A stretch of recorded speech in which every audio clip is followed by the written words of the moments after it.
Hello and welcome back. This is Aspen Talks Health and I'm Dr. Nicola. I am so excited to share with you today a wonderful alternative method for healing. It's called the Kriya Method. And today joining me is the Himat Singh Dayvault. He is the founder of the Kriya Method and I am welcoming you to the show. Thank you for having me. Thank you so much for joining. So let's dive right in. Tell us about the Kriya Method. What is it? The Kriya Method is a three methodology aspect to healing. The first part is actually called the Kriya Method. It is a neuromuscular therapy, therapeutic bodywork methodology. Okay. And this is what you experienced when we got together. And it's a very deep tissue release. We're primarily focusing on the fascia tissue. The second aspect is Kundalini Yoga and meditation. This came to me from my spiritual teacher, Yogi Bhajan. And this is kind of what we refer to as the kind of the post-treatment aspect, in that people come to me for a treatment, and then I give them the yoga and the meditation to do afterwards so they can empower themselves to move forward with the momentum we created from the treatment session we had. And the third part is called Sat Nam Rasayan. That's the healing branch of Kundalini Yoga.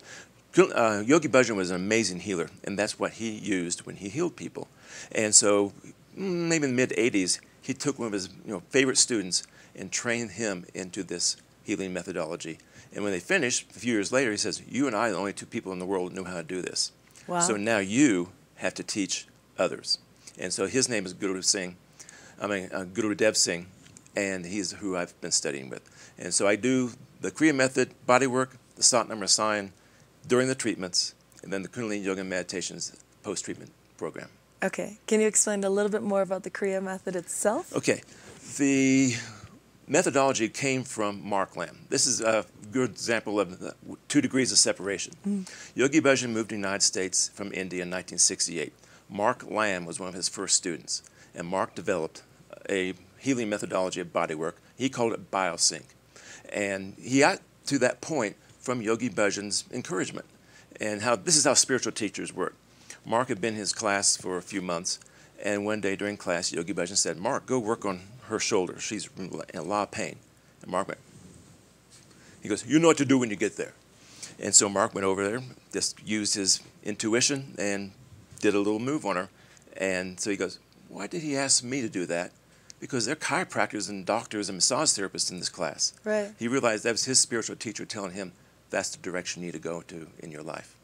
So Mark developed this methodology, and he combined it with a lot of Chinese traditional medicine and practice of Qigong, moving the Qi energy. We're manipulating the tissue with the arm, hand, and foot, but at the same time, we're moving Qi through the tissue, and that creates the opening of the fascia.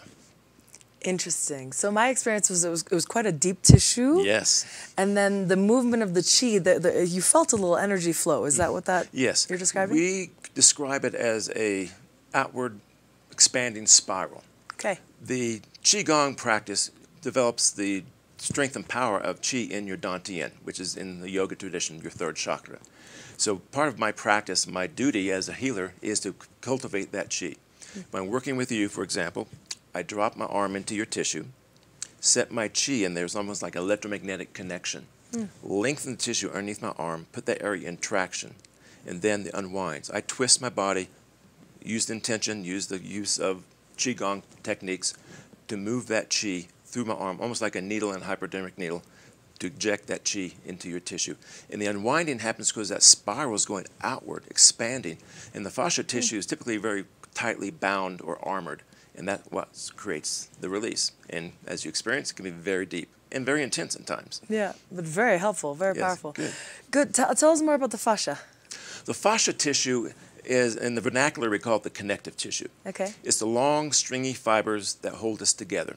If you've ever had a steak, the white gristle, that's the fascia of the cow.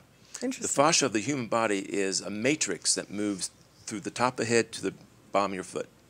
And it's supposed to be slippery, slimy, soft, and flexible. But what happens with life's dramas and traumas, it begins to armor the body. Let's say you have a bad fall on the mountain skiing, and you twist your knee. It's not seriously hurt, but the fascia will begin to cross-link, thicken, and harden around that spot as protection. So when you're going through your rehab or just naturally healing, it's isolating that joint. The joint eventually heals, but that fascia is still tightly bound. And through time, age, and lots of accidents on the mountain, we get very tight and armored in our bodies. And these create dysfunctional patterns of movement. And that's what we're working on, is to erase those. And we also have an emotional aspect, a psychological, in that we have life's challenges. Right. Say, for example, you go through a divorce and you're very heartbroken. That's going to manifest itself into the tissue. Your shoulders will come forward, you're protecting your heart, the tissue around the ribs is going to tighten up, and that tissue is the fascia. And it just is a naturally protective aspect of our body's anatomy. And that what we work on is to open that up, release it. You see a lot of people Yes. kind of protect their heart, and so it's releasing here. Is that a part of the technique? Is it releasing in the area that you see it Yes. tightening? What happens is we're unconsciously protecting ourselves. Right. And the body's responding to that thought. And so we do kind of crunch forward. And what we need to do is open up the chest, open up the shoulders, and feel confident and comfortable to open our hearts to the world. Right. And with this work, we can break down the intercostal muscles between the ribs and the pectorals, and also just the general area around the sternum. And then energetically, that's going to open up the heart, and you feel more comfortable letting yourself or allowing yourself to be part of the world. Fascinating. What other conditions can this help? Anything. That's one of the reasons I use a 3-part healing methodology. There's nothing we cannot address. Okay. Most people come to me initially because they're in pain, Right. physical pain. Yeah. The word around town is, oh, this guy can help you. From ski instructors, word of mouth, and that's just opening the door. Yeah. And most people come in with a pretty open mind, but some people come in with a really tight belief systems, like, I want somebody to help me. I want to work with people who want to be self-empowered and to create a co-creative process of moving them forward. I'm not a healer. I've never felt comfortable calling myself a healer. I'm a teacher. I'm teaching the body and the mind how to let go, allow the trauma to manifest, and let go. And that's part of the process. Have you found that when you're getting into those tight spots that the body, trauma releases? Yeah, the body is I used to say videotape of our lives. Maybe I should get more of it. It's a digital imprint in the body of what our thoughts and memories and emotions are.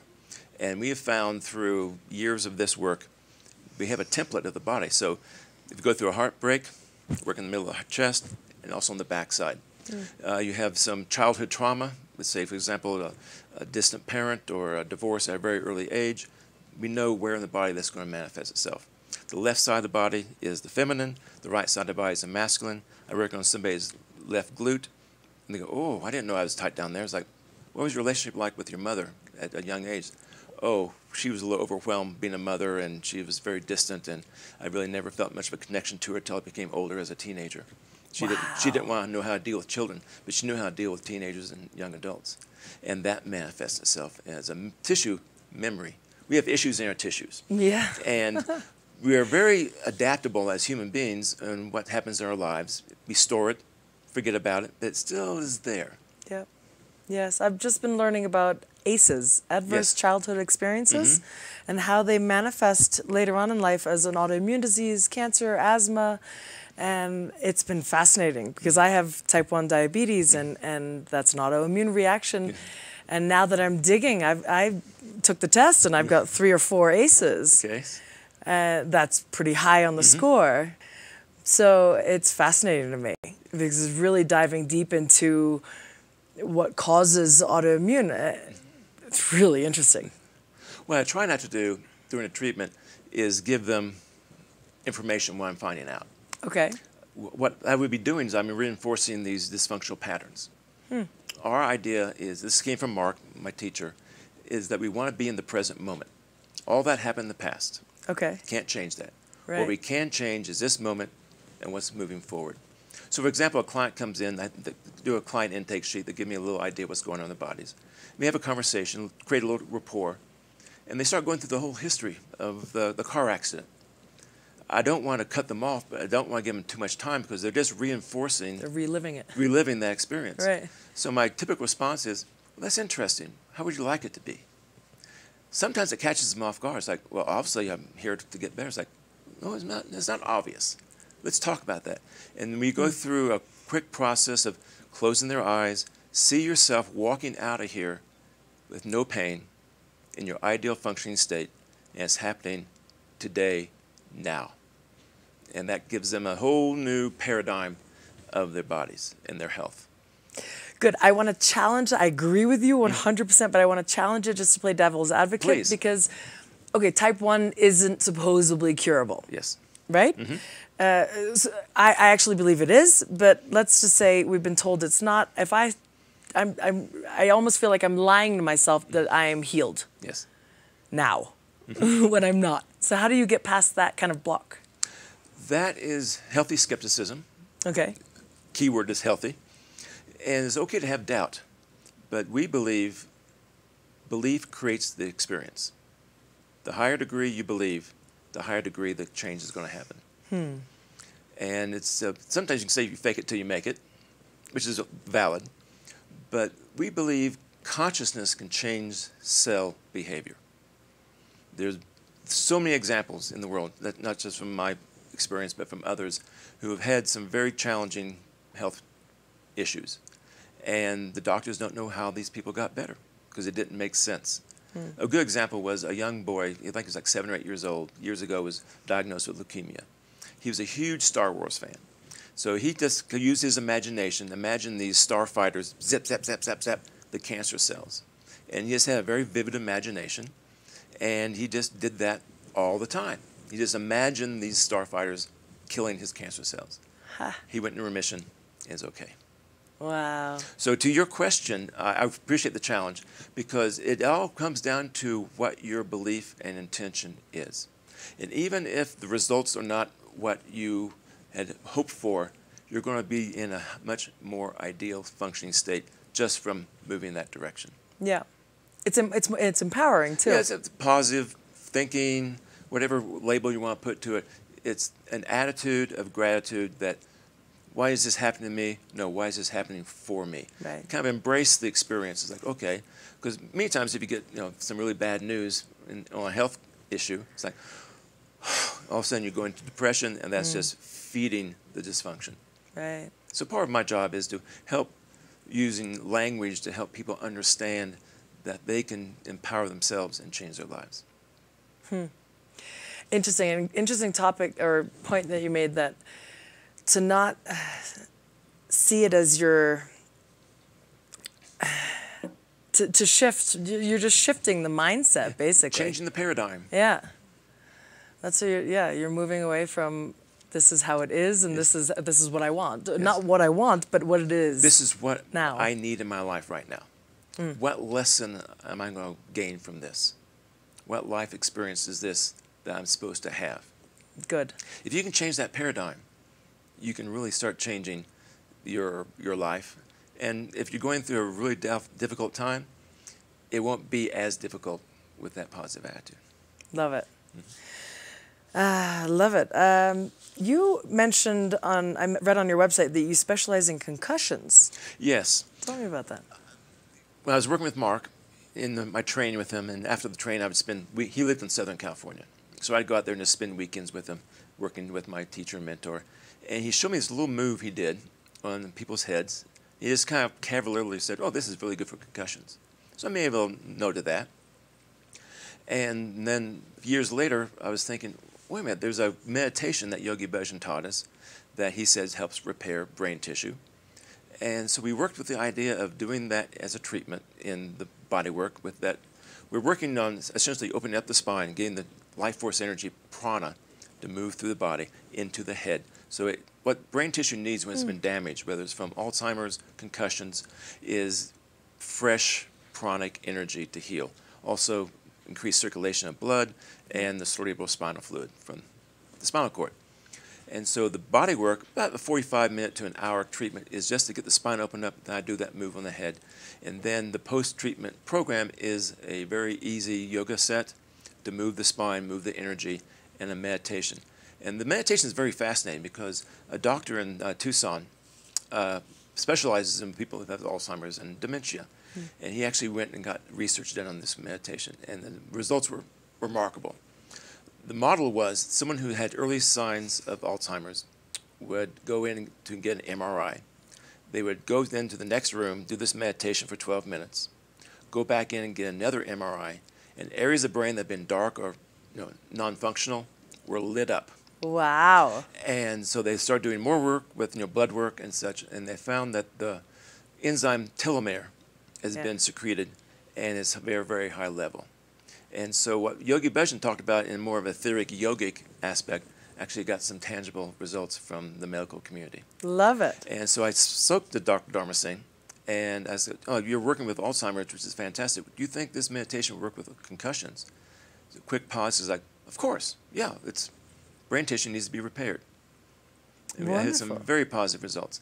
One client came to me for 2 treatments, and I gave her the yoga and the meditation. Didn't hear from her for a long time.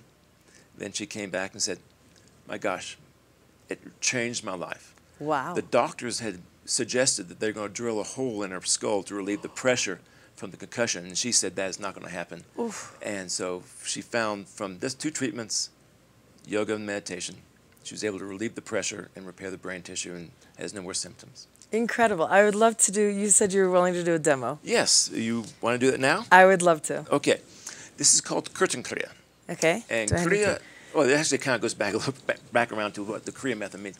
Kriya is an action that has specific intention and result. Okay. So Kirtan Kriya is, we call it the singing meditation, because Kirtan in the yogic tradition is singing. You're singing the exaltation of the experience of the divine within you.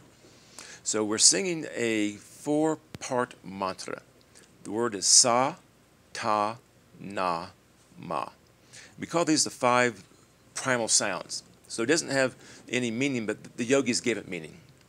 Infinity, life, transition or death, rebirth. And we use a mantra. So